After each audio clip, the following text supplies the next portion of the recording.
If you've been active on social media such as Instagram, YouTube, TikTok, or Rumble for the past 2 years, probably you should have heard of everyone's favorite bald guy, tate'w, Andrew Tate. And if you do follow his content, probably you should have heard one specific thing from him over and over again. You're broke! You're fucking poor! Well, he says that a lot too, but I meant the other one. Do some push-ups. Push-ups, I'll do push-ups. We'll do push-ups. Push-ups. 1,000 push-ups. 1,000 push-ups a day. How many push-ups have you done today?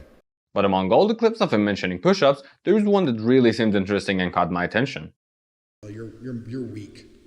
What do you mean I'm weak? You're weak. If you want to test yourself now, am I weak or not? Here's the test.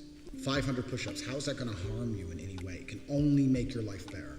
Today, you ain't got time to waste. 500. And then there's 1% of you who's going to watch this video and go, you know what? Fuck it. I'm going to do 500. And it's going to be hard and I'm going to want to quit, but I'm actually going to finish it. If you genuinely finish those 500 push-ups, genuinely, then you are not a mentally weak person.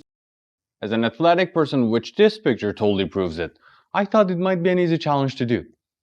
Or at least I thought it was. For the first day, I completed 200 push-ups, then a 300, then 150, and 225 push-ups on the fourth day. After these 4 days, I thought why not recording it? So I picked up everything and set them up and thought let's record a test and start the actual recording from tomorrow. Let me stay quiet and just look at what I recorded that night as a test.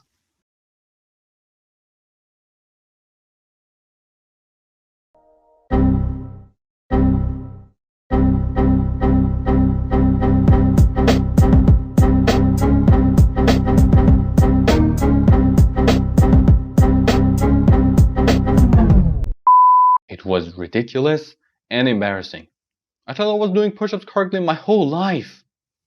So I started reading articles and watching videos about the correct way of doing push-ups, and after 2 weeks of trying to make my push-ups form more efficient, it was the time to actually start the challenge. But before starting the challenge, I had to take a few pictures so later I can compare it with the results and see if it made any changes. Day 1. I did a total of 150 push-ups. I thought it wasn't a bad start, but I think tate'w had another idea. You're the weakest of all, you fucking coward. And that was a little harsh. Day 2 with a combination of 175 push-ups. Day 3 with 150.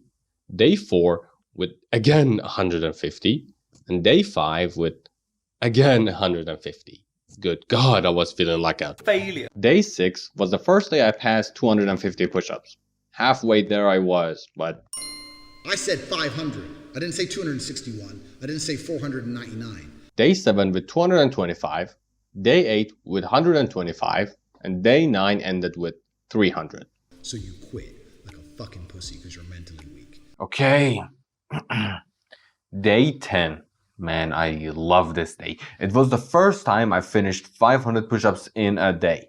I recorded all the push-ups and even took a piece of paper and wrote the exact time I did my push-ups during the day. The feeling was amazing. I couldn't go back to the weak me, so the next 5 days, from day 11 to day 15, were also completed with 500 push-ups each. I was halfway through the challenge, so it was time for another set of pictures to track the progress.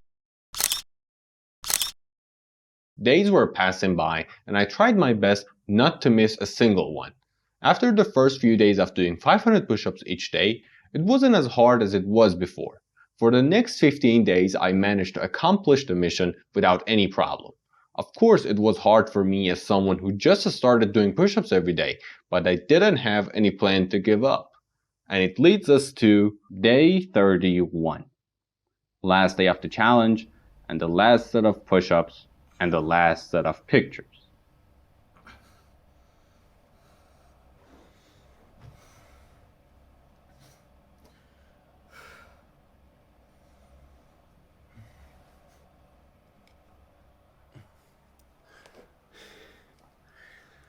Last push-up of the 31-day challenge.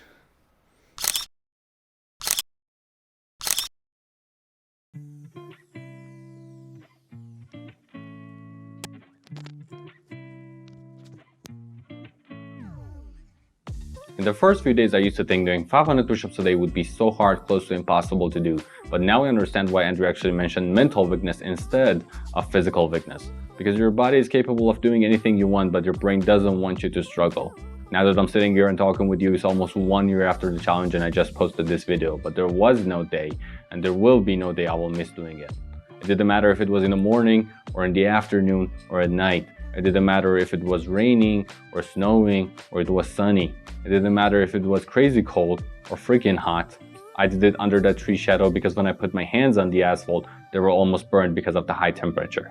Or doing it while doing some constructions at my grandparents' house, or doing it while being on a video call. Because these 31 days taught me a major lesson in addition to increasing my physical power and getting in shape a little, and that was discipline. I cannot thank Andrew enough for reminding me how important it is in life and how badly I was missing it. And I'm telling you, give it a try. You will not regret.